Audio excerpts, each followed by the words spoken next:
ప్రభునందు ప్రియులారా, ప్రభునామమున మీకు వందనములు.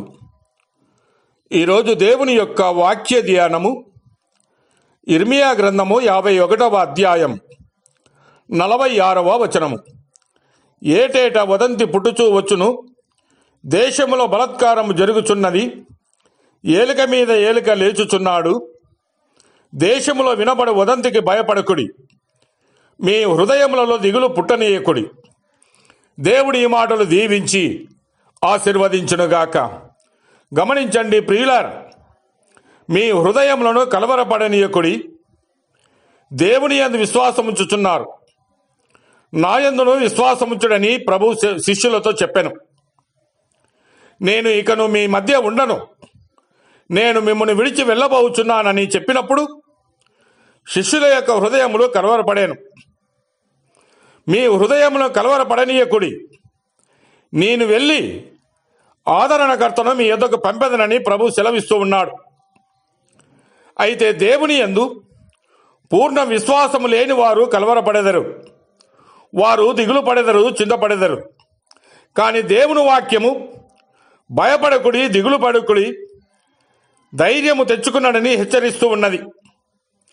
ఉదాహరణకు, ఏదేను తోటలో ఆజ్ఞ అతిక్రమం చేసినప్పుడు ఆదాము హవ్వలు భయపడిరి. ఆదికాండము 3వ అధ్యాయంలో మనం గమనించినప్పుడు ఆ భయము నేటి వరకు వివిధ రీతులుగా మానవ జాతిని ఏలుచూ మరణం వరకు నడిపించుచూ ఉన్నది. అయితే మరణమును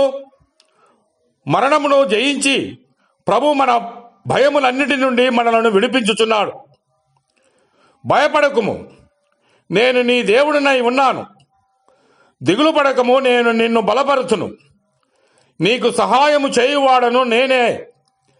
నీతి అను నా దక్షిణ హస్తముతో నిన్ను ఆదుకొందునని యెషయా భక్తుడు సెలవిస్తూ ఉన్నాడు. బైబిల్లో ఇంచుమించు 365 సార్లు భయపడకుడని వ్రాయబడి ఉన్నది. అనగా సంవత్సరములోని 365 రోజులలో ప్రతిరోజు భయపడవద్దు అని ప్రభు మనలను ధైర్యపరుస్తూ ఉన్నాడు. మోషే చనిపోయిన తరువాత ఇజ్రాయేలీయులను నడిపించుటకు యెహోషువను దేవుడు ఏర్పరచుకొనెను. అయ్యో, మోషే చనిపోయేనే, నేనెట్లు వీరిని నడిపించగలనని యెహోషువ దిగులు పడుచుండెను. కానీ దేవుడు అతనితో, నేను నీకు ఆజ్ఞ ఇచ్చి ఉన్నాను కదా, నిబ్బరము కలిగి ధైర్యముగా ఉండుము, దిగులు పడకుము, జడియకుము. నీవు నడుచు మార్గమంతటిలో నీ దేవుడైన యెహోవా నీకు తోడై ఉండునని సెలవిచ్చాడు. మరి ఒక ఉదాహరణ మనం గమనిస్తే, ఏలియా ఒకసారి యెజబేలు యొక్క మాటలు విని కలవరపడాను. దేవుని నామమును మహిమపరచుటకు నేను ఒక్కడినే మిగిలి ఉన్నానని దిగులు పడాను. తన ప్రాణము నిమిత్తము భయపడను గాని దేవుడు అతనిని బలపరిచెను. అప్పుడు ఏలియా హృదయము కుదుటపడెను, మరలా నూతన బలము తెచ్చుకొని ప్రభువును సేవించెను.